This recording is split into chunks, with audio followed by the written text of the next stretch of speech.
Tuomion kuulemme kuukauden kuluttua.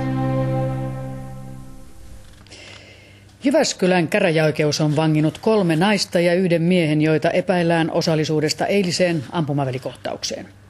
Poliisi epäilee, että tapauksen taustalla on huoltajuuskiista. 3 miestä menetti henkensä eilisessä ammuskelussa kerrostaloasunnossa Jyväskylässä. Ammuskeluhetkellä asunnossa ja sen ulkopuolella oli 8 ihmistä. Nyt käräjäoikeus on vanginnut eloon jääneistä 4 esitutkinnan turvaamiseksi. Tarkoituksena on selvittää, kuinka moni paikalla olleista käytti asetta.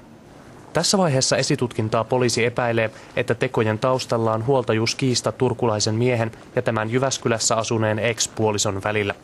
Tiedotusvälineissä nostettiin heti tapauksen jälkeen esiin osallisten romaanitausta. Jyväskylän seudulla tasa-arvotyötä tehnyt Kyösti Florin pitää tätä valitettavana. Jos uutisissa korostetaan oikein sitä, että oli kysymys romaaniryhmästä niin kyllähän se sillä tavalla tuntuu loukkaavalta, koska tämä asia itsessään on jo niin järkyttävää. Pelkkää etnistä taustaa ei Florinin mukaan saisi pitää riittävänä selityksenä myöskään vastaaville tapauksille.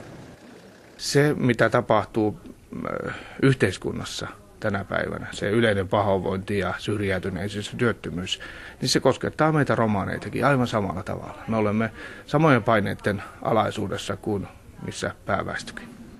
Ammuskelussa käytettiin ainakin 2 käsiasetta.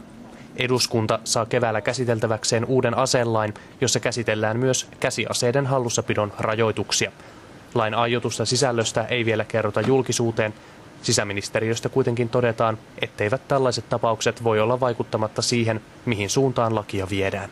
Tämän kaltaiset väkivallanteot on sitten tehty luvallisesti hallussa pidetyillä tai laittomasti hallussa pidetyillä aseilla. On sen kaltaisia ilmiöitä, jotka epäilemättä pitäisi pystyä pois kitkemään. Epäselvää tietysti on se, että ei yksin ampuma-aselain keinoin. Kyllä siinä on myöskin muita toimia tehty.